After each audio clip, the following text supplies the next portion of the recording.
Hello and good morning students. स्वागत है आप सभी का आज के नए और एक फ्रेश लेक्चर वीडियो में। देखो चैप्टर 1, चैप्टर 2 और चैप्टर 3 तो अभी तक हम लोगों ने कंप्लीट कर लिया है। आज हम लोग chapter number 4 carbon and its compound पढ़ने वाले हैं। इससे रिलेटेड जितने भी एमसीक्यूज होंगे वो सारे इस वीडियो लेक्चर में कवर हो रहे होंगे और इसका एक डिटेल एक्सप्लेनेशन हम लोग पढ़ रहे होंगे। इसके डिटेल एक्सप्लेनेशन से आप लोग और भी उसके आसपास के क्वेश्चन और इस चैप्टर से जितने भी लगभग कॉन्सेप्ट होते हैं वो सब हम लोग उस एक्सप्लेनेशन में देख रहे होंगे। तो अगर आप इस वीडियो लेक्चर को ही कम्प्लीटली देख लेते हैं तो ये मोर देन इनफ होगा आपके लिए।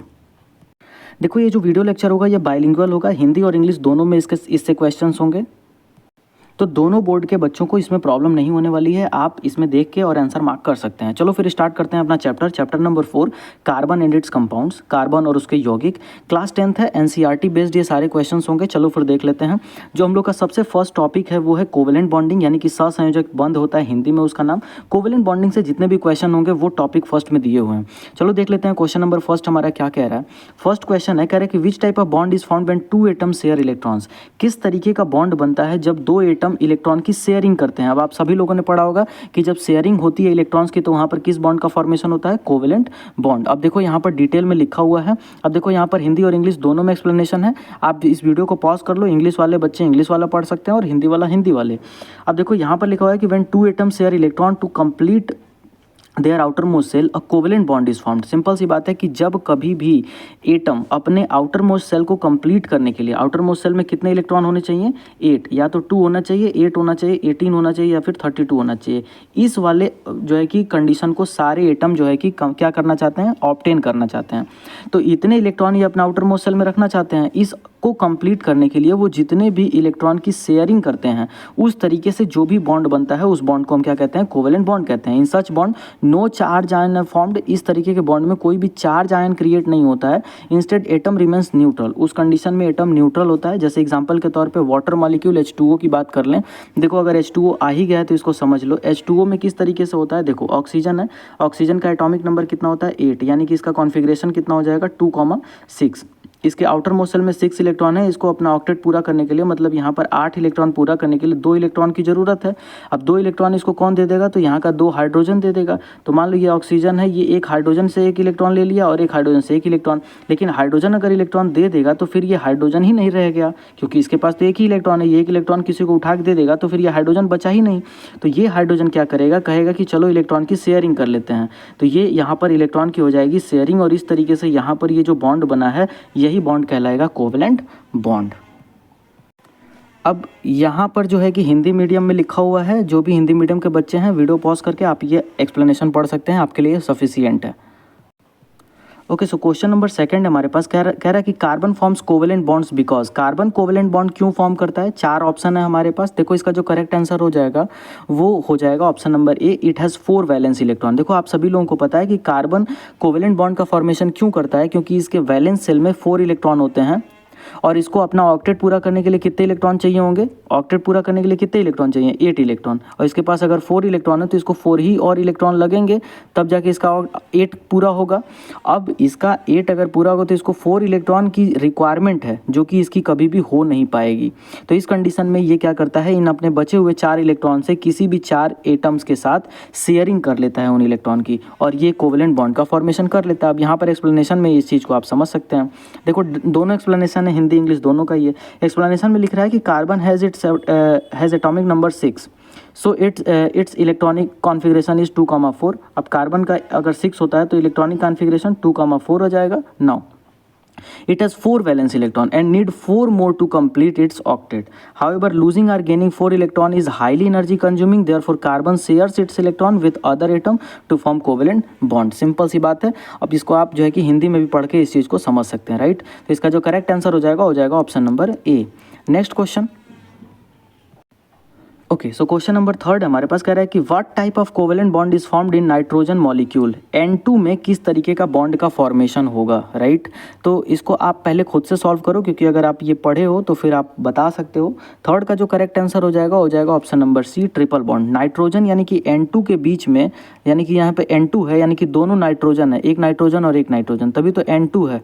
एक नाइट्रोजन ये, एक नाइट्रोजन ये, तो 2 नाइट्रोजन हो गए। इसके बीच में किस तरीके का बॉन्ड बनेगा, तो एक्चुअली में N2 के बीच में जो नाइट्रोजन होता है इसके बीच में ट्रिपल बॉन्ड का फॉर्मेशन होता है। अब ऐसा क्यों है, आओ जरा इसको समझ लेते हैं। अब देखो यहाँ पर एक्सप्लेनेशन में लिखा हुआ है कि each nitrogen atom has 5 valence electron.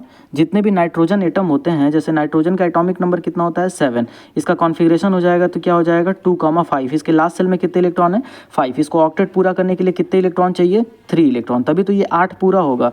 अब एक और अगर नाइट्रोजन अगर होगा तो उसका भी एटॉमिक नंबर कितना 7, तो 2,5, इसको भी अपना ऑक्टेट पूरा करने के लिए कितने इलेक्ट्रॉन चाहिए 3 इलेक्ट्रॉन चाहिए, राइट। तो अब इसको 3 इलेक्ट्रॉन तो ये मिलने वाले नहीं है, तो ये क्या करेगा, देखो ये नाइट्रोजन और ये नाइट्रोजन, इसके लास्ट सेल में कितने 5 इलेक्ट्रॉन, तो ये 1 2 और 3, 1 2 और 3, ठीक है। 3 इलेक्ट्रॉन यहाँ से और 2 इलेक्ट्रॉन यहाँ पर, तो ये आपके हो गए 5 इलेक्ट्रॉन बैलेंस के। अब एक यहाँ से बॉन्ड बनेगा, एक यहाँ से बॉन्ड बनेगा और एक यहाँ से बॉन्ड बनेगा। अब नाइट्रोजन के बीच में देखो, अब इस नाइट्रोजन के पास कितने इलेक्ट्रॉन है काउंट करो, 2 इलेक्ट्रॉन यहाँ पर, 3 4 5 6 7 और 8। तो यहाँ पर इस नाइट्रोजन के पास भी 8 इलेक्ट्रॉन हो गए और इस वाले नाइट्रोजन के पास भी यहाँ पर कितने इलेक्ट्रॉन हो गए 8 इलेक्ट्रॉन हो गए। तो इस तरीके से जो नाइट्रोजन के बीच में बॉन्ड बना वो कोवेलेंट बॉन्ड बन गया, और यहाँ पर जो है कि इनके बीच में जो बॉन्ड बना वो कितने बॉन्ड बने, तो ट्रिपल बॉन्ड बने। तो नाइट्रोजन के बीच में कितने बॉन्ड बनते हैं, ट्रिपल बॉन्ड बनते हैं। वहीं यहाँ पर लिखा हुआ है to achieve a stable configuration of 8 electron, each electron shares 3 electron with each other nitrogen atom forming a triple bond, 3 shared pair electron, this makes N2 a very stable molecule. तो I hope इसको आपको school में पढ़ाया गया होगा। अगर आप नहीं पढ़े हो तो यहाँ मैं सारे कॉन्सेप्ट अच्छे से नहीं समझा सकता हूँ क्योंकि लिमिटेड टाइम है। इसके चैप्टर्स वगैरह जब मैं लेके आऊँगा तो उसमें आपको मैं डिटेल तरीके से चीज़ समझाऊंगा, बट अभी के लिए आप इतना समझो कि नाइट्रोजन के बीच में कोवेलेंट और शेयरिंग से बने हुए कितने बॉन्ड्स होती हैं, 3 बॉन्ड्स। ओके, सो यहाँ पर नेक्स्ट टॉपिक है हमारे पास एलोट्रोप्स ऑफ कार्बन। तो कार्बन के अपर रूप से यहाँ पर आने वाले कुछ क्वेश्चंस होंगे। आज जो देखते हैं जरा इसमें किस तरीके का क्वेश्चन पूछा जा रहा है। क्वेश्चन नंबर 4 है हमारे पास, कह रहा है कि which of the following is the hardest neutral substance, natural substance, इसमें से कौन है जो सबसे ज़्यादा हार्डेस्ट नेचुरल सब्सटेंस है।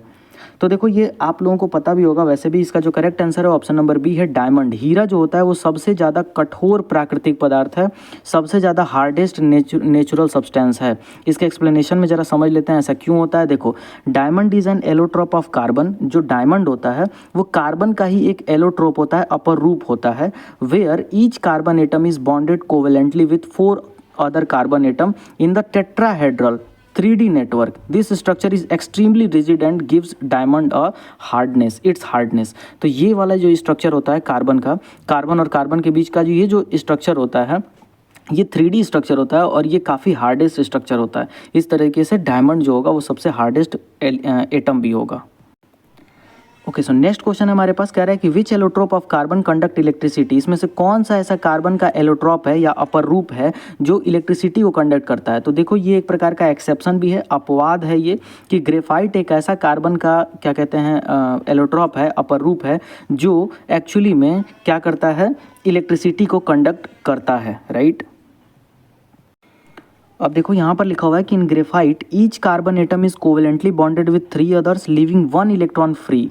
These free electrons move through the layers making graphite a good conductor of electricity. अगर आपसे कोई पूछे कि ये जो ग्रेफाइट होते हैं ये क्यों गुड कंडक्टर ऑफ इलेक्ट्रिसिटी होता है, तो आप ये कह सकते हो कि इन ग्रेफाइट में जो कार्बन एटम होते हैं वो कोवेलेंटली बॉन्डेड होते हैं 3 अदर कार्बन एटम से, राइट, 3 से। लेकिन कार्बन के पास फ्री वैलेंस इलेक्ट्रॉन कितने हैं 4, तो वो 3 से बॉन्डेड है, तो अभी भी तो 1 इलेक्ट्रॉन बचा हुआ है और वही इलेक्ट्रॉन क्या करते हैं, इलेक्ट्रिसिटी कंडक्ट कराने में हमारी हेल्प करते हैं। तो ये इसलिए हम कह सकते हैं कि यहाँ पर जो ग्रेफाइट होता है वो गुड कंडक्टर ऑफ इलेक्ट्रिसिटी होता है। तो ये आप बता सकते हो, इसका जो करेक्ट आंसर हो जाएगा ऑप्शन नंबर बी होगा। ओके, सो क्वेश्चन नंबर 6 हमारे पास कह रहा है कि why is diamond a bad conductor of electricity. Diamond जो होता है वो बैड कंडक्टर ऑफ इलेक्ट्रिसिटी क्यों होता है। तो यहाँ पर 4 ऑप्शन है हमारे पास, 6 का जो करेक्ट आंसर हो जाएगा ऑप्शन नंबर यही हो जाएगा, because it has free electrons. Sorry, इसका जो करेक्ट आंसर होगा ऑप्शन नंबर बी होगा कि because it has no free electron. Actually इसके पास फ्री इलेक्ट्रॉन होता तब तो ये इलेक्ट्रिसिटी कंडक्ट ही कर देता, तो ये माय बैड है। यहाँ पर जो ऑप्शन नंबर बी है वो करेक्ट होगा कि डायमंड क्यों नहीं इलेक्ट्रिसिटी कंडक्ट करता है, क्योंकि यहाँ पर जो है कि कोई भी फ्री इलेक्ट्रॉन नहीं होता है, और फ्री इलेक्ट्रॉन नहीं होगा तो वो इलेक्ट्रिसिटी कंडक्ट कर ही नहीं पाएगा, राइट। तो इसका correct answer option number B हो जाएगा। जरा एक्सप्लेनेशन में समझ लेते हैं। देखो, diamond has all its 4 valence electrons used in covalent bonding with other carbon atoms. Since no free electrons are available for conduction, it cannot conduct electricity. Diamond में क्या होता है ना कि चारों कार्बन के जो एटम होते हैं वो बाकी के चारों कार्बन के साथ जुड़े होते हैं। तो अब इस कार्बन के पास कोई भी यहाँ पर वैलेंस इलेक्ट्रॉन ही नहीं बच गया जिससे इलेक्ट्रिसिटी कंडक्ट करे, तो इसका जो करेक्ट आंसर हो जाएगा वो हो जाएगा ऑप्शन नंबर यहाँ पर क्या बी। ओके सो यहाँ पर हमारे पास टॉपिक थर्ड है कि सेचुरेटेड एंड अनसेचुरेटेड हाइड्रोकार्बन, संतृप्त और असंतृप्त हाइड्रोकार्बन से यहाँ पर जो है कि क्या है क्वेश्चन है हमारे पास। सेचुरेटेड हाइड्रोकार्बन किसे कहते हैं? देखो, जब कार्बन और कार्बन के बीच में सिंगल बॉन्ड होता है उस तरीके के हाइड्रोकार्बन को हम क्या कहते हैं? Saturated hydrocarbon. जब कार्बन और कार्बन के बीच में डबल या कार्बन कार्बन के बीच में ट्रिपल बॉन्ड का फॉर्मेशन जब होता है, इस तरीके के कार्बन हाइड्रोकार्बन को हम क्या कहते हैं? अनसेचुरेटेड। सेचुरेटेड कब कहेंगे? जब कार्बन और कार्बन के बीच में क्या हो? सिंगल बॉन्ड हो, single bond, right. Okay so question number 7 हमारे पास कह रहा है कि hydrocarbon with only single covalent bond is called. ऐसा हाइड्रोकार्बन जिसमें केवल एक सिंगल बॉन्ड हो, उस तरीके के हाइड्रोकार्बन को हम क्या कहते हैं? यहाँ पर 4 ऑप्शन है, इसको पढ़ो और बताओ। तो देखो, इसका जो करेक्ट आंसर हो जाएगा ऑप्शन नंबर सी, एल्केन। जहाँ पर कार्बन कार्बन के बीच में, जिस हाइड्रोकार्बन के बीच में कार्बन कार्बन के बीच में सिंगल बॉन्ड होता है उसको हम क्या कहते हैं? एल्केन। जहाँ पर डबल बॉन्ड होता है उसको हम कहते हैं एल्कीन, और जहाँ पर कार्बन के बीच में और कार्बन के बीच में ट्रिपल बॉन्ड का फॉर्मेशन होता है उसको हम कहते हैं सर एल्काइन, राइट। तो इसका correct answer option number C हो जाएगा। एक्सप्लेनेशन में यहाँ पर बहुत अच्छे से एक्सप्लेन किया हुआ है। देखो, hydrocarbon with only single bond between carbon atom are called alkanes. जहाँ पर कार्बन और कार्बन के बीच में सिर्फ सिंगल बॉन्ड होता है उनको हम कहते हैं alkanes, right. Their general formula is CnH2n। देखो, इसका जो जनरल फार्मूला होता है ये होता है CnH2n+2, राइट। ये होता है इसका जनरल फार्मूला। अभी जनरल फार्मूला का मतलब क्या हुआ? देखो, ये एल्केन का जनरल फार्मूला है। यहाँ पर n की वैल्यू आप 1 से स्टार्ट कर सकते हो रखना। मान लो अगर n की वैल्यू आप 1 रखते हो तो कार्बन CN की वैल्यू आपने अगर 1 रखा तो ये जो है कि आपका C ही रह गया। हाइड्रोजन है यहाँ पर, अगर n की वैल्यू अगर आप यहाँ पर रखते हो 1 तो यहाँ पर 2 से 1 में मल्टीप्लाई होगा तो 2 और +2 कितना हो जाएगा? 4। यानी कि सबसे पहला एल्केन होता है वो कौन होता है? CH4, यानी कि क्या?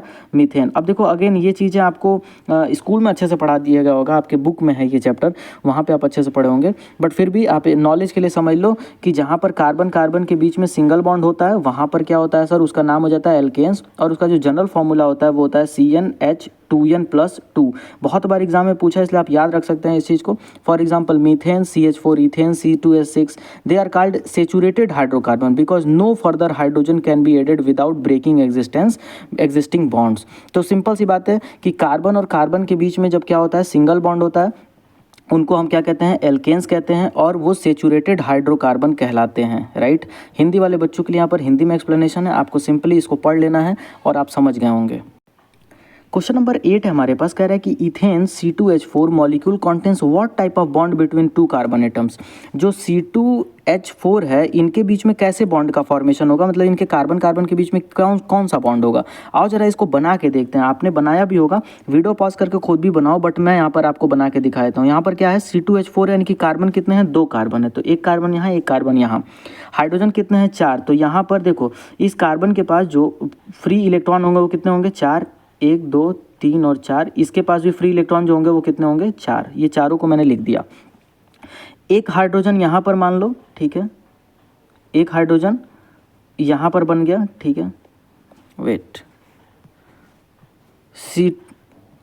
यहाँ पर देखो C2H4, इस कार्बन के पास अगर 2 हाइड्रोजन है तो इस कार्बन के पास भी 2 हाइड्रोजन होगा, तो 2 हाइड्रोजन कितने हो गए? 4। 1 2 3 और 4, 2 हाइड्रोजन इस कार्बन के पास, 2 हाइड्रोजन इस कार्बन के पास।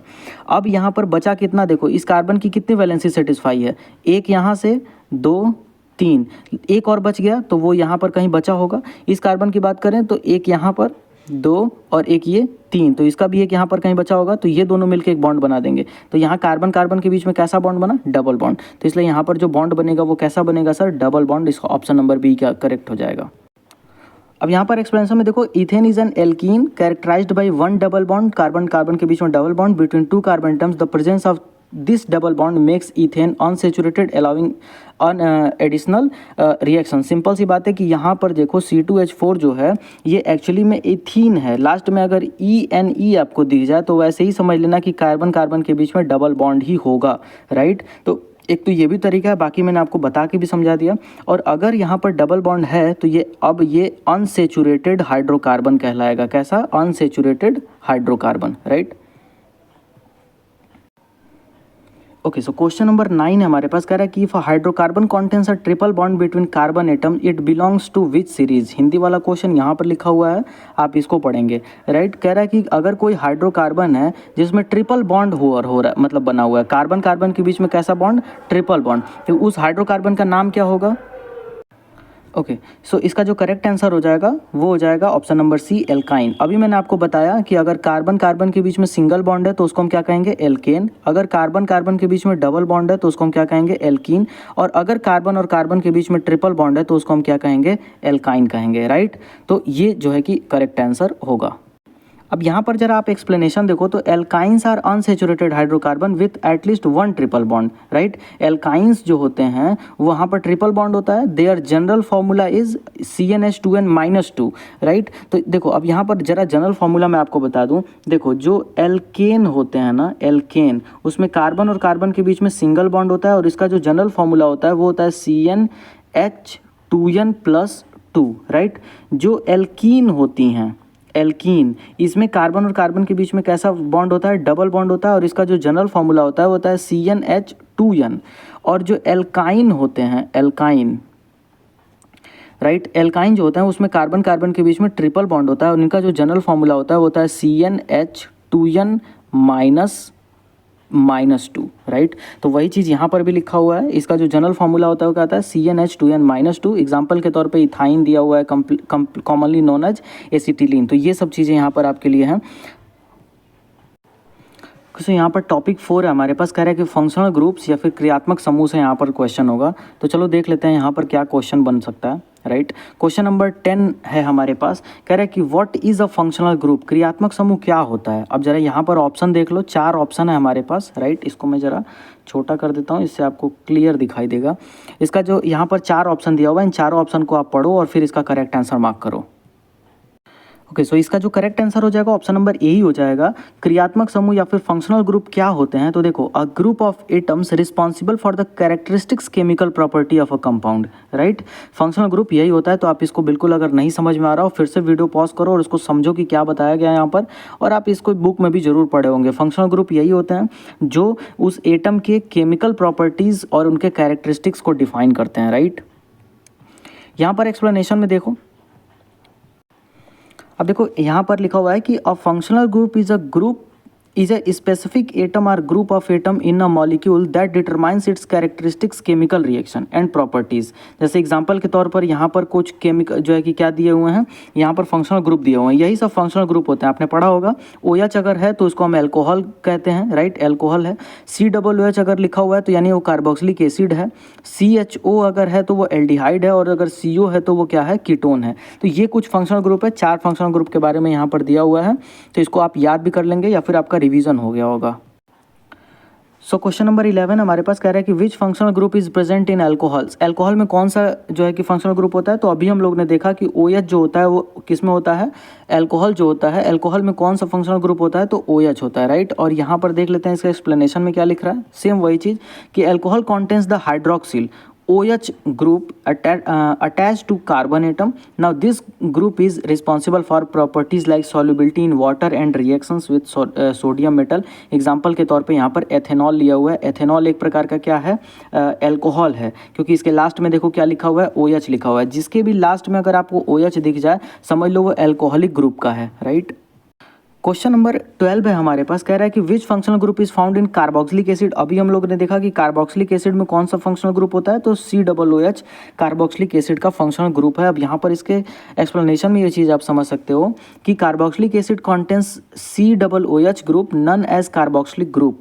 It gives the compound acidic properties and allows it to react with bases to form salts. Example के तौर पे एसिटिक एसिड है, देखो एसिटिक एसिड अगर लिखा हुआ है तो इसके लास्ट में क्या लिखा रहेगा, COOH, और यही इसकी पहचान है कार्बोक्सिलिक एसिड की, okay.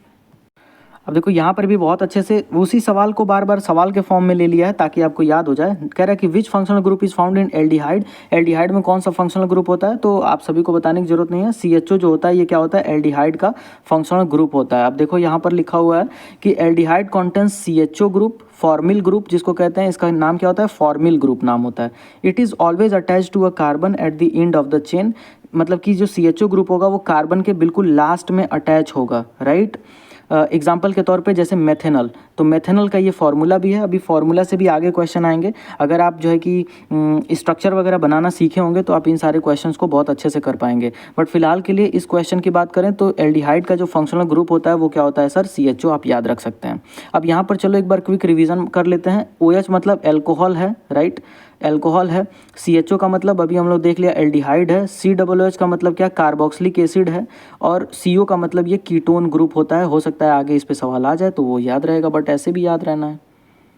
Okay, so question number 14 ही हमारे पास कह रहा है कि कीटोन्स कॉन्टेंट्स विच फंक्शनल ग्रुप। अगर कीटोन है तो वो कौन से फंक्शनल ग्रुप को कॉन्टेंट करेगा, तो ऑब्वियस सी बात है कि वो CO ग्रुप को कॉन्टेंट करता है जो कीटोन होता है। इसका एक्सप्लेनेशन में ये चीज़ समझ सकते हैं कि ketone have the carbonyl group, इसको हम लोग कार्बोनिल कहते हैं। Carbonyl group CO attach to the 2 carbon atoms, 2 carbon atom से ये CO ग्रुप अटैच होता है। Unlike aldehyde which have 1 hydrogen. Example के तौर पर क्या प्रोपेन 1, ये एसीटोन का एग्जाम्पल है। अब ये फिर अगेन आप अगर प्रोपेन 1 बनाना जानते होंगे तो आप समझ जाएंगे ये कैसे लिखा है। बट फिलहाल के लिए अगर आपको मैं बताऊं तो फंक्शनल ग्रुप जो होता है वो कीटोन का क्या होता है सर, CO होता है।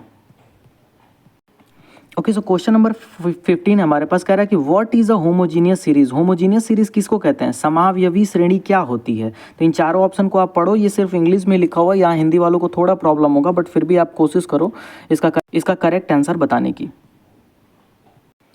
ओके, सो इसका जो करेक्ट आंसर हो जाएगा वो हो जाएगा option number B, a group of compounds having similar structures and same functional group.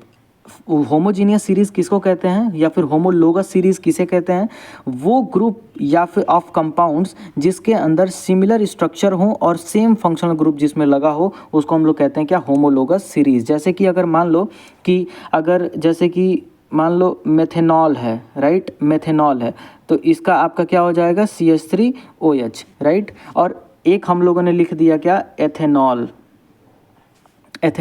इसका हमारा क्या हो जाएगा, C2H2OH, right, C2H5OH, sorry, C2H5 क्या, OH। तो अब यहाँ पर देखोगे तो फंक्शनल ग्रुप दोनों में क्या लगा है, OH ही लगा है। तो ये एक दूसरे के क्या कहलाएंगे, होमोलोगस सीरीज के मेंबर कहलाएंगे। इसका एक्सप्लेनेशन में भी ये बात यहाँ समझा दिया गया होगा। देखो जरा, कह रहा है homologous series is a family of organic compounds that have the same functional group and general chemical properties but differ by CH2। अब डिफर बाई CH2 का मतलब अभी बता देता हूँ, यूनिट इन मॉलिकुलर फॉर्मूला। जैसे एग्जाम्पल के तौर पर मेथेनॉल लिया देखो CH3OH, और एथेनॉल लिया है C2H5OH, और फिर प्रोपेनॉल भी ले लिया C3H7OH। इन सबके लास्ट में देखोगे तो OH। तो ये इस तरीके के ये तीनों के तीनों एक दूसरे के क्या कहलाएंगे, ये होमोलोगस सीरीज के मेंबर कहलाएंगे। मतलब ये तीनों एक ही घर के जो है कि हैं, सब ये तीनों एक ही घर के बड़े छोटे और माझी लड़के हो सकते हैं, राइट। और यहाँ पर जो लिखा हुआ है कि ये दोनों एक दूसरे से CH2 से डिफर होते हैं, इसका क्या मतलब है वो जरा समझ लो। देखो ये एक दूसरे से CH2 से डिफर है, इसका मतलब ये हुआ यहाँ पर कार्बन कितना है 1 और यहाँ कार्बन कितना है 2, तो कितने का डिफरेंस आया 1 कार्बन का। यहाँ हाइड्रोजन कितना है, देखो हाइड्रोजन यहाँ पर थे 3 और यहाँ पर हाइड्रोजन कितना है 5, तो हाइड्रोजन का कितने का डिफरेंस आया 2 का, और बाकी OH तो बराबर ही है, तो कितने का डिफरेंस आ रहा है CH2 का। तो वही कह रहा है कि होमोलोगस सीरीज में कितने का डिफरेंस होता है, 2 होमोलोगस सीरीज के बीच में, तो CH2 का डिफरेंस होता है, ये आपको याद रखना है। अब देखो तो जरा, ये भी एथेनॉल और प्रोपेनॉल भी एक दूसरे के क्या है, होमोलोगस सीरीज के मेंबर है, तो इनमें भी जो है कि यही होगा। यहाँ पर कार्बन कितना है 2, यहाँ पर कार्बन कितना है 3, तो कितने कार्बन का डिफरेंस है 1। हाइड्रोजन यहाँ पर कितना है 5 और यहाँ कितना है 7, तो यहाँ पर भी कितने का डिफरेंस है 2, तो CH2 का डिफरेंस यहाँ पर भी हो गया। तो देखो हमेशा CH2 का ही डिफरेंस होगा, ये आपको ध्यान रखना है। तो अगर इनके बीच में CH2 का डिफरेंस हो रहा है, मतलब कि मॉलिक्यूलर वेट में कितने का अंतर होगा, मतलब ये इससे कितना भारी होगा, तो इसमें CH2 अगर ज़्यादा है तो जाहिर सी बात है कि CH2 वाला भारी ज़्यादा होगा। अब एक कार्बन का जो भार होता है वो कितना होता है 12 और 2 हाइड्रोजन का 2, यानी कि टोटल इसका जो भार हो जाएगा वो 14 यूनिट क्या हो जाएगा, जो है कि 14 यूनिट एथेनॉल का ज़्यादा होगा मेथेनॉल से, और प्रोपेनॉल का 14 यूनिट ज़्यादा होगा किससे, एथेनॉल से। ऐसे ही ये 14 यूनिट क्या होते हैं, एक दूसरे से भारी होते हैं, राइट। तो वो क्वेश्चन हम लोगों ने अच्छे से डिटेल में एक्सप्लेन कर दिया और समझ लिया। आ जाओ जरा देखते हैं क्वेश्चन नंबर 16 कह रहा है कि what is the general formula of alkanes. Alkane का जनरल फार्मूला तो मैंने आपको अभी बता दिया बहुत पहले ही कि CnH 2n+2, ये किसका फॉर्मूला होता है? जनरल फॉर्मूला यही होता है हमारे एल्केन्स का। तो इसका जो करेक्ट आंसर हो जाएगा ऑप्शन नंबर बी हो जाएगा। अब यहाँ पर देख लो जरा, लिखा हुआ है कि alkanes are saturated hydrocarbon containing single bond only, their general formula है CnH2n+2। अब यहाँ पर आ जाओ जरा, एक बार रिवाइज करा देते हैं आप सभी लोगों को। CnH2n ये किसका फॉर्मूला हो गया हमारा? यहाँ पे देख लो एल्केन्स का। CnH2n किसका फॉर्मूला है हमारा? एल्केन हो गया, तो ये एल्कीन का है। किसका? एल्कीन का। और CnH2n-2 किसका है? तो ये है आपका एल्काइंस का, राइट। ये है किसका? एल्काइंस का। और ये किसका है? तो ये अभी नहीं समझ सकते हो, ये बाकी आप 3 अभी याद रख लो, ये आपके काम का है। अब यहाँ पर जरा देखते हैं इसका एक्सप्लेनेशन में, तो सिंपल वही सारी चीज़ें लिखा हुआ है और कुछ नहीं है। ओके, सो क्वेश्चन नंबर 17 देखो, कह रहा है कि what is general formula for alkanes, alkenes. Alkenes के लिए जनरल फार्मूला तो अभी हम लोग ने देख लिया। एल्कीन्स के लिए जनरल फार्मूला क्या हो जाता है? CnH2n, इसका करेक्ट आंसर हो जाएगा। CnH2n किसका हो जाएगा? अगेन फिर से मैं इसको जो है कि रिवाइज करा देता हूँ। एल्केन का है CnH2n+2, CnH2n किसका है? एल्कीन्स का। और CnH2n-2, सॉरी, ये मेरा मिस्टेक हो गया यहाँ पर। सही है बिल्कुल। तो ये आपका किसका हो जाएगा? ये हो जाएगा आपका एल्कीन्स का। और ये आपका जो हो जाएगा, ये किसका हो जाएगा? एल्काइंस का हो जाएगा, राइट, एल्काइंस। अब इसको एक्सप्लेनेशन में जरा समझ लो कि यहाँ पर क्या लिखा हुआ है कि alkenes are unsaturated hydrocarbon with at least 1 double bond, carbon carbon के बीच में डबल बॉन्ड होता है, and their general formula is CnH2n। तो ध्यान रखना कि एल्कीन्स के बीच में, एल्कीन्स अगर कोई होगा तो उसमें कार्बन कार्बन के बीच में कैसा बॉन्ड होगा? डबल बॉन्ड होगा। अगर आपने ये चैप्टर अच्छे से समझा है तो आपको ये सारी बातें बहुत अच्छे से समझ में आ रही होंगी, राइट। और हिंदी वाले बच्चे, आप लोगों को सिंपली इन सारी चीज़ों को हिंदी में यहाँ पर एक्सप्लेन ही किया हुआ है और पढ़ लेना है, बाकी समझा तो मैं आपको वैसे ही रहा हूँ। ओके, सो क्वेश्चन नंबर 18 है हमारे पास, कह रहा है कि what is the general formula for alkynes. Alkynes का जनरल फॉर्मूला तो कई बार मैंने आपको बता दिया और अब आपको बताने की जरूरत नहीं। Option number C, CnH2n-2। तो देखो यहाँ पर इसको एक्सप्लेन किया हुआ है। आप सभी लोग इस वीडियो को पॉज करके और इसको पढ़ सकते हैं, क्योंकि ये चीज़ें मैंने कई बार बता दिया। बस आपको इतना समझ लो कि अगर एल्काइंस है तो कार्बन और कार्बन के बीच में ट्रिपल बॉन्ड होगा और इसका जो जनरल फॉर्मूला होगा वो होगा CnH2n-2। तो अब तक तो आपको याद ही हो गया होगा। ओके, सो 19 क्वेश्चन कह रहा है कि how do members of homologous series differ in molecular mass. Homologous series के मेंबर्स का मॉलिक्यूलर मास में कितने का डिफरेंस होता है? तो अभी मैंने आपको बताया 14 यूनिट के डिफरेंस होती है। होमोलोगस सीरीज का एक दूसरे से डिफरेंस कितने का होता है? CH2 के बराबर का डिफरेंस होता है। और CH2 का मतलब कार्बन का जो मॉलिक्यूलर वेट होता है वो कितना होता है? 12, और हाइड्रोजन 2 है, इसका मतलब इसका 2, तो कितना 14 यूनिट का इनके बीच में डिफरेंस होगा। तो इसका जो करेक्ट आंसर हो जाएगा ऑप्शन नंबर क्या हो जाएगा? बी। और इसी चीज़ को यहाँ पर देखो एक्सप्लेन किया हुआ है। मैं यहीं पे इस चीज़ को बार बार नहीं बताऊंगा, वीडियो ज़्यादा लंबी हो जाएगी। आप इसको वीडियो पॉज करो और खुद से समझो और फिर जो है कि इसको पढ़ लीजिए। ओके, सो क्वेश्चन नंबर 20 हमारे पास कह रहा है कि what is the main characteristics of compounds belonging to a homologous series. Homologous series से बिलोंग करने वाले कंपाउंड्स का मेन कैरेक्टर क्या होता है? तो इसका करेक्ट आंसर, आप पहले इसको वीडियो पॉज करो और इसका आंसर मार्क करो। तो देखो इसका correct answer option number B है। और ये कहीं ना कहीं ये जो क्वेश्चन है ये एक तरीके से रिपीट भी हुआ है, क्योंकि ऊपर भी यही सवाल था। जो होमोलोगस सीरीज के मेंबर होते हैं उनकी जो कैरेक्टरिस्टिक्स प्रॉपर्टी होती है यही होती है कि they have safe functional group. उनका जो फंक्शनल ग्रुप होता है, उनके लास्ट में जो आने वाला फंक्शनल ग्रुप है, जैसे हम लोग OH का एग्जाम्पल लिए थे एल्कोहल का, जैसे मेथेनॉल, एथेनॉल और प्रोपेनॉल का, तो सब में लास्ट में OH आ रहा था। तो इस तरीके के सीरीज को हम लोग कहते हैं होमोलोगस सीरीज। और उनका केमिकल प्रॉपर्टी भी लगभग क्या होता है? सिमिलर होता है। अब यहाँ पर भी लगभग सेम चीज़ें लिखी गई होंगी, तो इस चीज़ को बार बार मुझे पढ़ने की ज़रूरत नहीं है। इसमें आप पढ़ सकते हैं, अगर आपको कोई एक आधी पॉइंट अच्छा लगता है तो आप नोट में उसको नोट कर लीजिएगा। ओके, सो हमारे पास अब यहाँ पर टॉपिक 6 से क्वेश्चन आएगा, नॉमेनक्लेचर ऑफ कार्बन कंपाउंड। अब नॉमेनक्लेचर से क्वेश्चन है, चलो देख लेते हैं कौन कौन से क्वेश्चन नॉमेनक्लेचर से बन पाते हैं। 21 का क्वेश्चन हमसे कह रहा है कि what is the basic rule for using naming organic compound. अगर किसी ऑर्गेनिक कंपाउंड का नाम लिखना है तो उसका सबसे बेसिक रूल क्या होगा, ये आपको बताना है। 4 ऑप्शन आपके सामने हैं, आप उसका करेक्ट आंसर मार्क करिए। देखो, ऑर्गेनिक केमिस्ट्री में या फिर ऑर्गेनिक कंपाउंड का जो भी नाम होता है वो लिखता है कौन? IUPAC सिस्टम द्वारा लिखा जाता है, राइट। तो इसका जो करेक्ट आंसर हो जाएगा option number B, IUPAC system. अब देखो ये है क्या चीज़, ये समझो। Organic compounds are named according to IUPAC। Organic compound का जो नाम होता है वो IUPAC के अकॉर्डिंग रखा जाता है। IUPAC का फुल फॉर्म कई बार एग्जाम में आया, इसलिए आपको याद रखना चाहिए। IUPAC का फुल फॉर्म होता है international union of pure and applied chemistry. और इसी सिस्टम के द्वारा किसी भी ऑर्गेनिक कंपाउंड या फिर हाइड्रोकार्बोनिक कंपाउंड का नाम रखते हैं। अब IUPAC नेम जो होता है उसके 3 पार्ट्स होते हैं, तो प्रीफिक्स, सफिक्स और वर्ड रूट, ये तीन ही इसके जो है कि पार्ट्स होते हैं जिसके आधार पे हम नाम लिख सकते हैं, राइट। अब इसको ज़रा समझो, प्रीफिक्स क्या होता है, तो जो so substituents are side chain, prefix जो होते हैं वो साइड चेन को बताते हैं, ठीक है। सफिक्स जो होते हैं वो हमारे क्या होते हैं, फंक्शनल ग्रुप को बताते हैं, राइट। देखो प्रीफिक्स जो होता है वो पहले इस्तेमाल होता है, राइट, पहले, और सफिक्स जो होता है वो नाम के लास्ट में इस्तेमाल होता है। वर्ड रूट जो होता है ये कार्बन की ये मेन चेन को बताता है कि उसमें कितने मतलब उसमें कितने कार्बन हैं, यही हमारे वर्ड रूट को बताता है। आई होप आप समझ पा रहे होंगे, अगर आपने इस चैप्टर को अच्छे से किया होगा तो ये सारी चीज़ें आपके लिए नई नहीं होंगी और ये आपको समझ में आ भी रहा होगा, राइट। हिंदी वाले बच्चों के लिए उस क्वेश्चन का एक्सप्लेनेशन यहाँ पर है, आप वीडियो पॉज करके और इन चीज़ों को एक बार पढ़ सकते हैं। ये आपके लिए जो है कि वही सारी चीज़ें हैं, प्रीफिक्स, सफिक्स और वर्ड रूट, ये तीन ही चीज़ें होती हैं जो कि क्या करती हैं, काम आती हैं। अब इसका हिंदी में पूर्व सर्ग, मूल शब्द और प्रत्यय यहाँ पर लिखा हुआ है, आप खुद से इस चीज़ को समझ सकते हैं।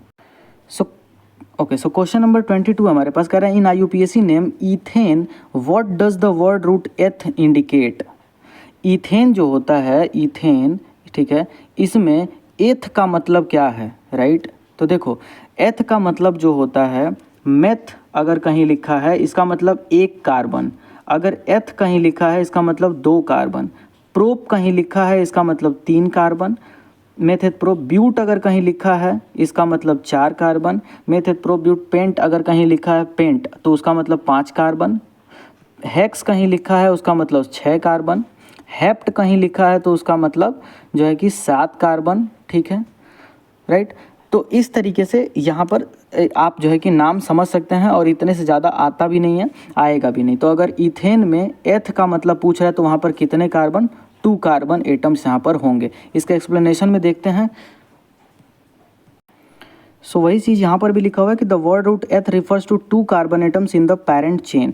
तो आपको मैंने ऊपर एक्सप्लेन भी कर दिया, तो आप वहाँ से समझ सकते हैं कि वहाँ पर अगर एक कार्बन है तो मेथ, 2 कार्बन है एथ, 3 कार्बन है प्रोप, और ऐसे करके एंड सो ऑन। आगे क्वेश्चन भी आएंगे उसमें हम लोग जरूर करेंगे।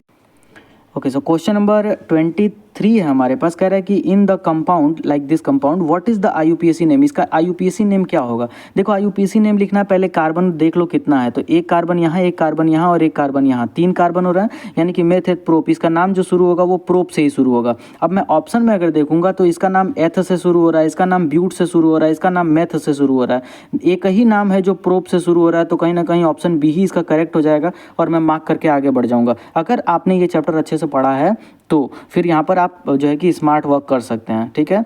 अब बाकी अगर इसको आप अच्छे से समझना चाहते हैं तो ऐसे समझो कि this compound has 3 carbon atom and single bond only. तो मतलब अगर यहाँ पर आप देखोगे तो कार्बन कार्बन कितने हो गए, 3, तो इसका नाम जो शुरू होगा वो सर किससे होगा, जो है कि प्रोप से शुरू होगा। और सबके बीच में अगर सिंगल सिंगल बॉन्ड है मतलब इसके लास्ट में क्या आना चाहिए, एन आना चाहिए, तो इसका जो नाम हो जाएगा वो क्या हो जाएगा, propane. Option number B correct होगा। ओके, सो क्वेश्चन नंबर 24 कह रहा है कि इसका IUPAC नेम क्या होगा। अब देखो यहाँ पर अगर बात करें तो एक कार्बन, कितने कार्बन है यहाँ पर, 1 2 और 3 कार्बन है, मतलब इसका भी नाम जो शुरू होगा वो प्रोप से ही शुरू होगा और इसमें सब ही प्रोप से शुरू हो रहे हैं, तो इसमें से हम कुछ भी छांट नहीं सकते, बट फिर भी चलो देख लेते हैं। कार्बन कार्बन के बीच में कितने बॉन्ड है, यहाँ पर डबल बॉन्ड है, मतलब जाहिर सी बात है कि यहाँ पर ईन लगा होगा, तो इसका जो नाम हो जाएगा वो क्या हो जाएगा, प्रोपीन। तो करेक्ट आंसर हो जाएगा ऑप्शन नंबर क्या, बी, राइट। इसका एक्सप्लेनेशन में देखो यहाँ पर जो है कि लिखा हुआ है कि वर्ड रूट इसमें 3 कार्बन है मतलब प्रोप हो गया, डबल बॉन्ड है यानी कि इन आ जाएगा, तो इसका जो नाम हो जाएगा वो क्या हो जाएगा, प्रोपीन हो जाएगा। हिंदी में भी सेम चीज़ लिखा हुआ है, हिंदी वाले बच्चे आप इसको बढ़िया से समझ सकते हो, राइट। क्वेश्चन नंबर 25 हमारे पास है, what is IUPAC name of this. इसका IUPAC नेम क्या होगा। देखो कार्बन कितने हैं, तो 2 कार्बन है, तो मेथ एथ, इसका नाम एथ से शुरू होगा, कार्बन कार्बन के बीच में ट्रिपल बॉन्ड है यानी कि YNE इसके लास्ट में लग जाएगा, इसका नाम हो जाएगा इथाइन। अब देखो ये दिख रहा है हमको ऑप्शन नंबर सी में, तो ये हो जाएगा यहाँ पर। देखो अगर कार्बन कार्बन के बीच में सिंगल बॉन्ड दिखे तो लास्ट में ANE जोड़ देना, एन। अगर कार्बन कार्बन के बीच में डबल बॉन्ड दिखे तो ENE जोड़ देगा ना, इन। और अगर कार्बन कार्बन के बीच में ट्रिपल बॉन्ड दिखे तो YNE जोड़ देना, आइन, आइन, आइन। सेम चीज़ यहाँ पर एक्सप्लेन किया हुआ है, आप इस चीज़ को पढ़ सकते हैं क्योंकि वही चीज़ मैंने अभी आपको बताया और यहाँ पर हिंदी में लिखा हुआ है, तो हिंदी वाले बच्चों के लिए ये वाला एक्सप्लेनेशन होगा। ओके, सो क्वेश्चन नंबर 26 हमारे पास कह रहा है कि what is IUPAC name of this. इसका आईयूपीएसी नेम क्या होगा, तो देख लो कार्बन कितना है, तो एक कार्बन यहाँ पर, एक कार्बन यहाँ पर, यानी कि दो कार्बन है तो प्रोप, और लास्ट में OH लिखा है यानी कि अल्कोहलिक ग्रुप है, तो अगर लास्ट में अल्कोहलिक ग्रुप होता है तो इसके लास्ट में ऑल जोड़ देते हैं, तो NaL, तो इसका नाम हो जाएगा प्रोपेनल। अब देख लो ये किस में है, तो ये ऑप्शन नंबर AL नहीं OL जोड़ते हैं, ये मेरा मिस्टेक हो गया, OL जोड़ते हैं, AL नहीं जोड़ते हैं। तो यहाँ पर इसका जो नाम हो जाएगा वो क्या हो जाएगा, प्रोपेनॉल, राइट। ओके, सो यहाँ पर इस चीज़ का एक्सप्लेनेशन है, आप पढ़ के वीडियो पॉज करके इसका एक्सप्लेनेशन पढ़ सकते हो, और हिंदी वाले बच्चों के लिए सेम एक्सप्लेनेशन यहाँ पर लिखा हुआ है, right. Okay, so question number 27 हमारे पास कह रहा है कि what is IUPAC name of this. इसका आईयूपीएसी नेम क्या है, तो कार्बन हमारे पास देखो कितने हैं, तो दो कार्बन, एक यहाँ पर और एक यहाँ पर, दो कार्बन दिख रहा है, यानी कि इसका नाम जो शुरू होगा वो H से शुरू होगा, लास्ट में इसके COOH लगा हुआ है, यानी कि ओइक एसिड जोड़ा जाएगा, ओइक एसिड। जब लास्ट में COOH होता है तो वहाँ पर क्या जोड़ते हैं, ओइक एसिड जोड़ते हैं, इसका नाम क्या हो जाएगा, एथेनोइक एसिड, एथेनोइक एसिड। तो ये ऑप्शन नंबर बी में दिखाई दे रहा है, इसका correct answer option number B होगा।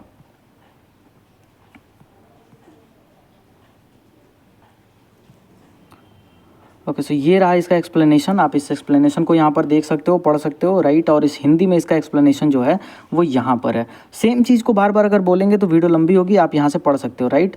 क्वेश्चन नंबर 28 पे आ जाते हैं। क्वेश्चन नंबर 28 हमारे पास है, कह रहा है कि which suffix is use for naming aldehyde. Aldehyde के लिए इसमें से कौन सा सफिक्स यूज़ होता है, तो ये आपको बताना है। देखो, अगर किसी के लास्ट में एल्डिहाइड है, अगर सफिक्स एल्डिहाइड लगा हुआ है, तो यानी कि वो CHO होगा, और CHO के लिए हम लोग नाम जो इस्तेमाल करते हैं वो ऑल इस्तेमाल करते हैं, क्या, AL, ऑल। यहाँ पर भी लिखा हुआ है देखो कि अगर aldehyde contains CHO functional group and their names end with the suffix AL। Example के तौर पे मेथेनल, एथेनल, और यहाँ पर देखो सेम चीज़ हिंदी में भी लिखा हुआ है, आप समझ सकते हो। ओके, सो नेक्स्ट क्वेश्चन 29 कह रहा है कि which suffix is use naming ketone. अगर कीटोन है तो ऑब्वियस सी बात है कि CO उसके लास्ट में होगा, और अगर CO लास्ट में होता है तो उसका जो नाम इस्तेमाल होता है वो होता है ONE1, राइट।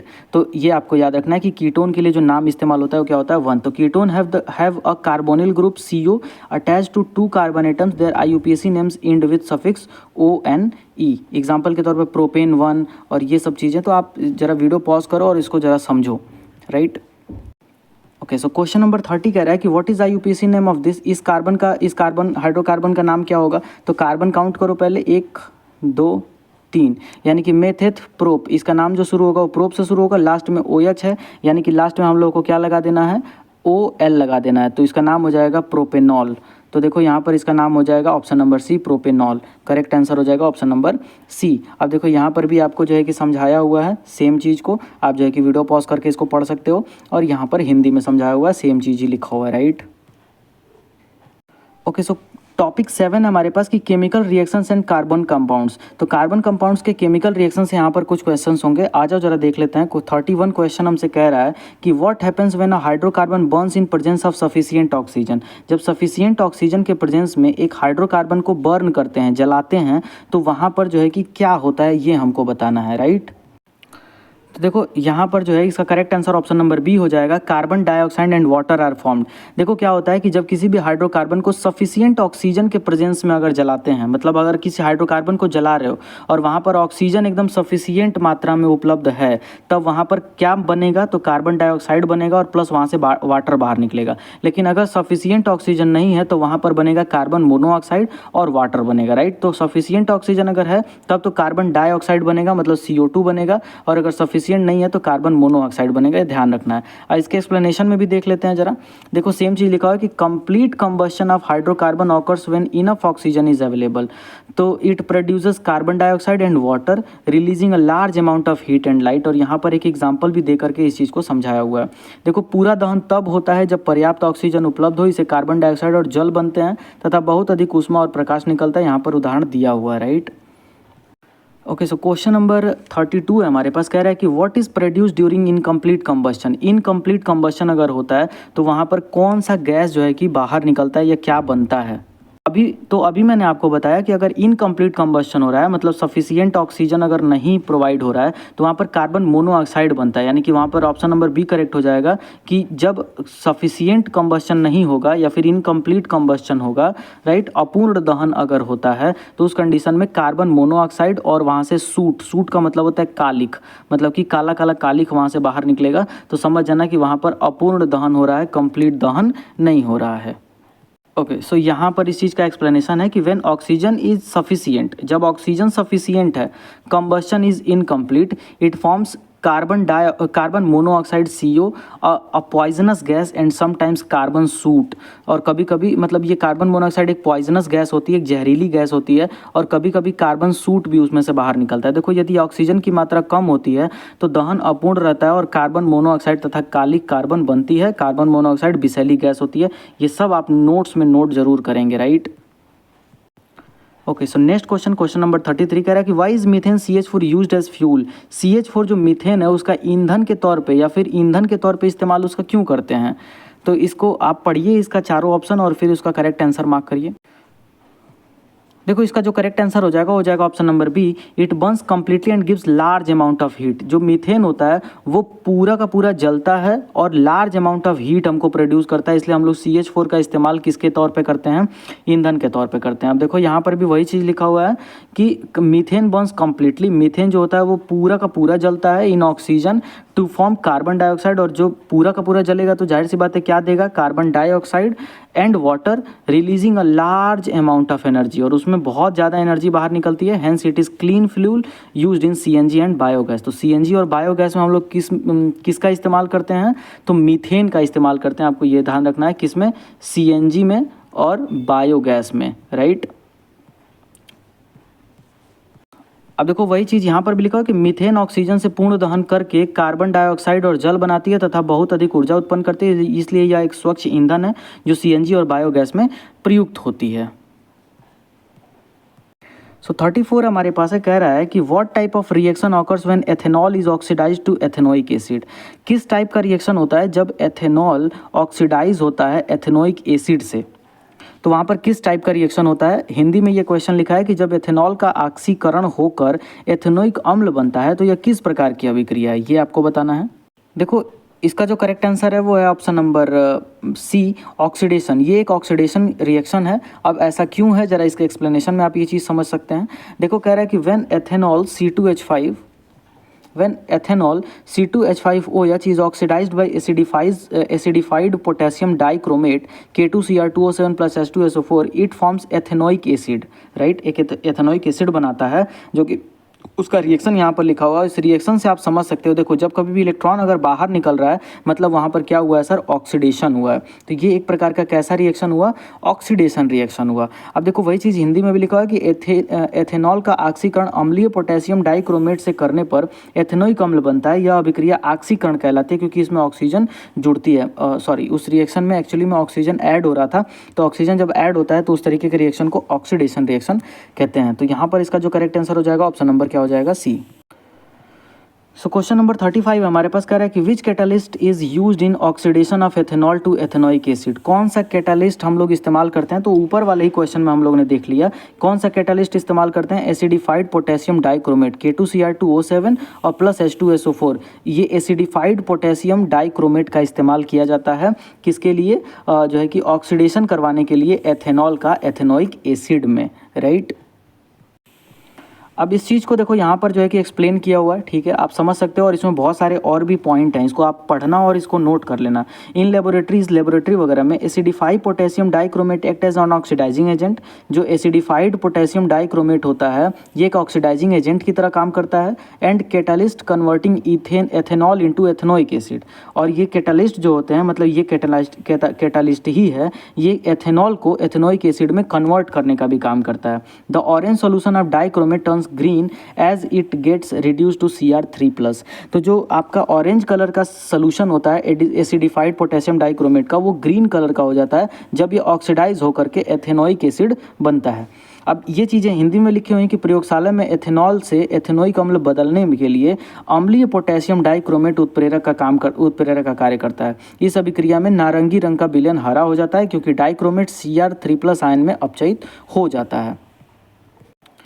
क्वेश्चन नंबर 36 है हमारे पास, what is an addition reaction? योग अभिक्रिया क्या होती है? एडिशन रिएक्शन क्या होता है? इसका ऑप्शन नंबर बी करेक्ट हो जाएगा कि reaction in which two or more reactants combine to form one product. तो इसको हम लोगों ने चैप्टर नंबर 1 में भी बहुत अच्छे से पढ़ा है। अगर आपने वो वीडियो नहीं देखा समझ लो जाके, ये क्वेश्चन आपको वहाँ से समझ में आ जाएगा। एडिशन रिएक्शन क्या होता है? जब दो रिएक्टेंट R1 और R2 आपस में कंबाइन हो करके एक प्रोडक्ट का फॉर्मेशन करते हैं, इस टाइप के रिएक्शन को हम लोग क्या कहते हैं? एडिशन रिएक्शन कहते हैं। एक्सप्लेनेशन में यहाँ पर अच्छे से उस चीज़ को समझाया जा रहा होगा, देख लीजिए।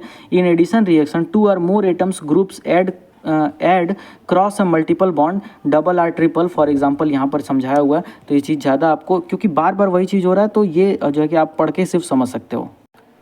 ओके, सो क्वेश्चन नंबर 37 ने कह रहा है कि what happens when hydrogen is added to ethene in presence of nickel catalyst? क्या होता है जब हाइड्रोजन ऐड किया जाता है एक इथीन में इन the presence of nickel catalyst?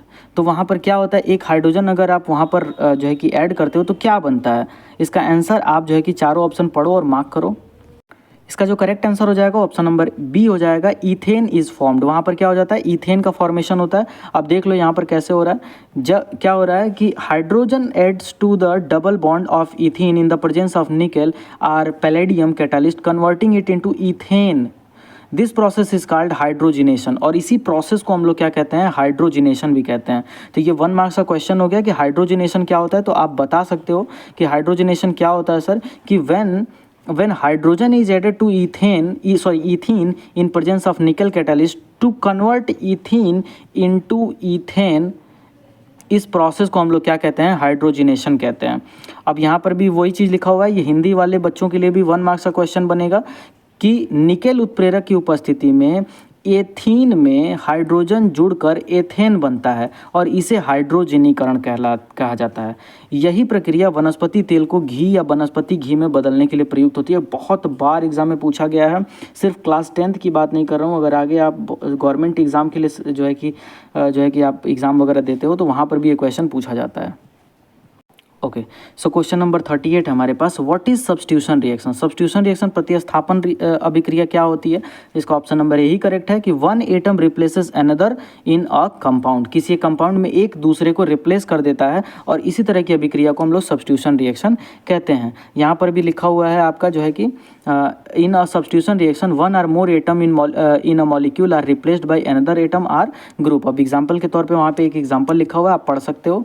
जो है कि यहाँ पर भी देखो, प्रतिस्थापन अभिक्रिया में किसी यौगिक के एक या एक से अधिक परमाणु किसी अन्य परमाणु से प्रतिस्थापित हो जाते हैं। जैसे उदाहरण के तौर पर यहाँ पर एक उदाहरण लिखा हुआ है, राइट? इसको आप पढ़ सकते हो और समझ सकते हो। ओके, सो नेक्स्ट क्वेश्चन हमारे पास क्वेश्चन नंबर 39 कह रहा है कि which type of compound generally show substitution reaction? किस टाइप के कंपाउंड जो होते हैं वो सब्स्टिट्यूशन रिएक्शन यहाँ पर शो करते हैं? तो इसका 4 ऑप्शन दिया हुआ है, पढ़ो और आंसर मार्क करो।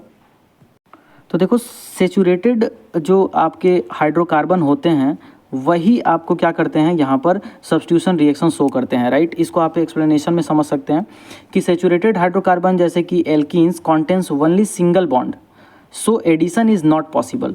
They may undergo substitution reaction where hydrogen atom are replaced by halogens like chlorine or bromine। तो जैसे संतृप्त हाइड्रोकार्बन में केवल एकल बंध होते हैं, इसलिए इनमें योग अभिक्रिया नहीं होती। ये मुख्यतः प्रतिस्थापन अभिक्रिया करते हैं जहां हाइड्रोजन को क्लोरीन या ब्रोमीन जैसे हैलोजन से बदला जाता है। आई होप ये एक्सप्लेनेशन आपको समझ में आया होगा। बट बहुत ही सिंपल सी चीज़ है कि कौन सब्स्टिट्यूशन रिएक्शन को शो करेगा। सब्स्टिट्यूशन रिएक्शन वही शो करेगा, राइट? जो जहाँ पे क्या होगा, सेचुरेटेड हाइड्रोकार्बन होगा, मतलब कार्बन कार्बन के बीच में सिंगल बॉन्ड होगा। और अगर कार्बन कार्बन के बीच में सिंगल बॉन्ड होगा तो ये किसी एक हाइड्रोजन को यहाँ से क्या करेगा, रिप्लेस कर देगा और यहाँ पे वो आके सब्स्टिट्यूट कर देगा इसको। ओके, सो क्वेश्चन नंबर 40 हमारे पास, what happens when ethanol react with sodium metal? जब एथेनॉल सोडियम मेटल के साथ रिएक्ट करता है तो वहाँ पर क्या होता है? तो देखो, यहाँ पर आप देखोगे तो एथेनॉल है ये और ये सोडियम मेटल है। तो जब इसका रिएक्शन होगा तो वहाँ से हाइड्रोजन गैस बाहर निकलेगी और प्लस वहाँ से जो है कि एथेनॉल बनता है, सोडियम एथॉक्साइड बनेगा। अब देखो यहाँ पर भी एक्सप्लेनेशन में लिखा हुआ है कि ethanol react vigorously with sodium.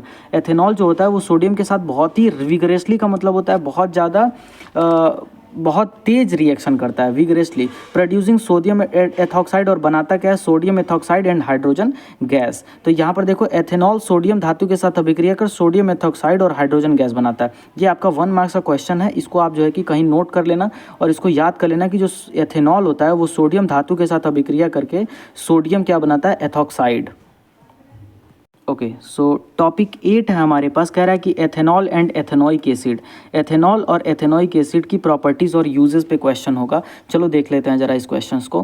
Question number 41 कह रहा है कि what is the molecular formula of ethanol, ethanol का मॉलिक्यूलर फार्मूला क्या होगा। तो ऑब्वियस सी बात है कि इसके लास्ट में क्या होगा, OH होगा, और एथ है तो कार्बन कितना होगा, 2 होगा। अब देखो तो जरा, अगर 2 कार्बन है तो इसके पास हाइड्रोजन कितने होने चाहिए, 5, तभी तो एक OH उससे जो है कि अटैच होगा। तो यहाँ पर क्या हो गया, इसका जो है कि क्या बन के आ गया, C2H5 क्या, OH। तो यहाँ पर देखो तो जरा हाइड्रोजन कितने हो गए, 6 हो गए हाइड्रोजन, 5 हाइड्रोजन यहाँ और 1 हाइड्रोजन यहाँ। तो इसका जो फॉर्मूला निकल के आएगा वो आएगा C2H6 और 1 O।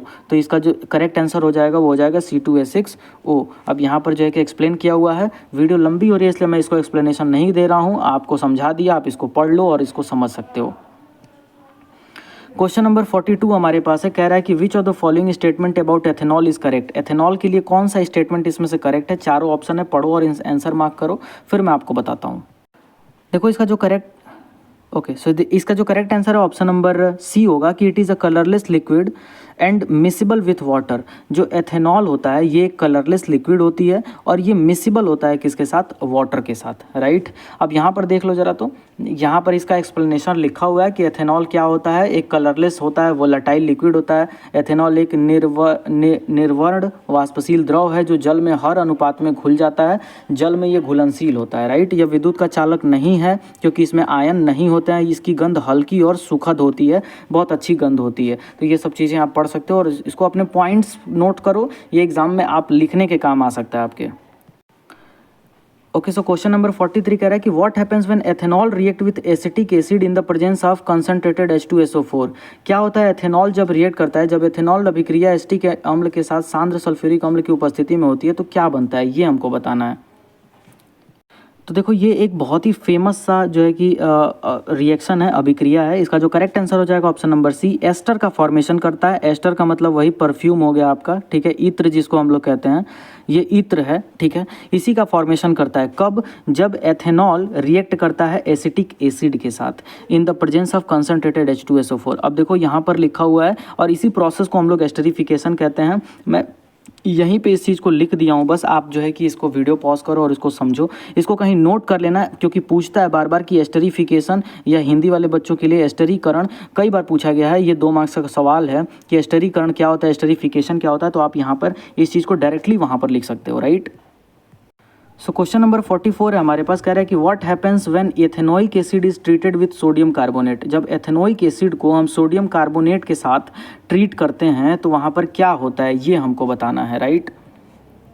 तो ये चीज़ हम लोगों ने ऊपर भी देख लिया था कि वहाँ पर क्या होगा कि जो है कि कार्बन डाइऑक्साइड गैस वहाँ से क्या होगी, रिलीज़ होती है, तो CO2 गैस वहाँ से क्या हो जाएगा सर, रिलीज़ हो जाएगा। अब यहाँ पर उसको एक्सप्लेन भी किया गया है, राइट। यहाँ पर एक्सप्लेन करके उसका पूरा फॉर्मूले के साथ और उसका पूरा रिएक्शन लिखा हुआ है। इस चीज़ को यहाँ पर आप देखिए और समझिए। अगर इसमें से आपको कोई भी प्रॉब्लम आती है, आपको समझने में कोई दिक्कत होती है या फिर रिएक्शन में कोई प्रॉब्लम है, आप उस रिएक्शन को और क्वेश्चन नंबर के साथ कमेंट सेक्शन में अगर आप लिखते हैं, मैं वहाँ पर भी आपको इसका आंसर दे दूँगा, राइट। तो क्वेश्चन नंबर 45 है हमारे पास, कह रहा है कि which one of the following is not use of ethanol. इसमें से कौन सा ऐसा जो है कि ऑप्शन है जो एथेनॉल के यूज में नहीं, मतलब एथेनॉल का यूज नहीं है वो एक्चुअली। देखो यहाँ पर भी एक्सप्लेनेशन में भी आप देख सकते हो, बट आप ऐसे समझो कि जो एथेनॉल होता है वो परफ्यूम्स वगैरह में इस्तेमाल होता है, मेडिसिन में इस्तेमाल होता है, बिल्कुल सही बात है। स्पिरिट लैम्प्स में और व्हीकल्स में इसका इस्तेमाल होता है, बिल्कुल सही बात है, मतलब फ्यूल के तौर पे इसका इस्तेमाल होता है। एंटीसेप्टिक और हैंड सैनिटाइजर में भी एथेनॉल का इस्तेमाल होता है, लेकिन एथेनॉल कोई भी एक ऑक्सीडाइजिंग एजेंट नहीं है। तो ये D इसका जो है कि करेक्ट आंसर हो जाएगा, तो क्योंकि ये एथेनॉल का यूज़ नहीं है। अब देखो यहाँ पर भी ये चीज़ जो है कि लिख दी गई है और मैं इस चीज़ को वीडियो आप पॉज करके पढ़ सकते हो, ये जो है कि क्या क्या एथेनॉल का यूज़ होता है। ओके, सो टॉपिक 9 है हमारे पास, सॉप्स एंड डिटर्जेंट। साबुन और डिटर्जेंट के बारे में कुछ क्वेश्चंस होंगे, चलो देख लेते हैं जरा किस टाइप का क्वेश्चन है। क्वेश्चन नंबर 46 कह रहा है कि what is soap chemically. Chemically soap क्या है, sodium salt carboxylic acid, ester, alcohol या कीटोन? अब ये आपको बताना है।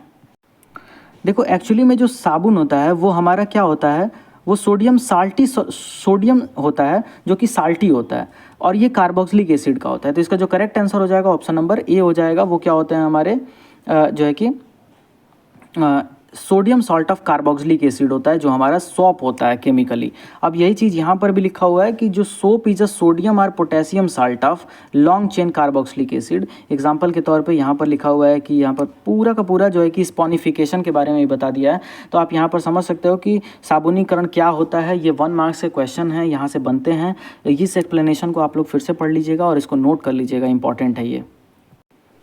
47 क्वेश्चन कह रहा है कि which reaction is use to make soap from oils or fat? कौन सा जो है कि इसमें से रिएक्शन इस्तेमाल होता है जब हम लोग सोप बनाते हैं ऑयल से और या फिर फैट से? तो सिंपल सी बात है कि उसका जो करेक्ट आंसर है वो है ऑप्शन नंबर बी, साबुनीकरण। स्पॉनिफिकेशन उसको हम लोग कहते हैं। क्या कहते हैं? स्पॉनिफिकेशन या साबुनीकरण। तो वहाँ पर भी लिख दिया गया कि स्पॉनिफिकेशन क्या होता है या फिर साबुनीकरण किसे कहते हैं। तो इस चीज़ को आप यहाँ पर पढ़ सकते हैं, यहाँ पर लिखा हुआ है।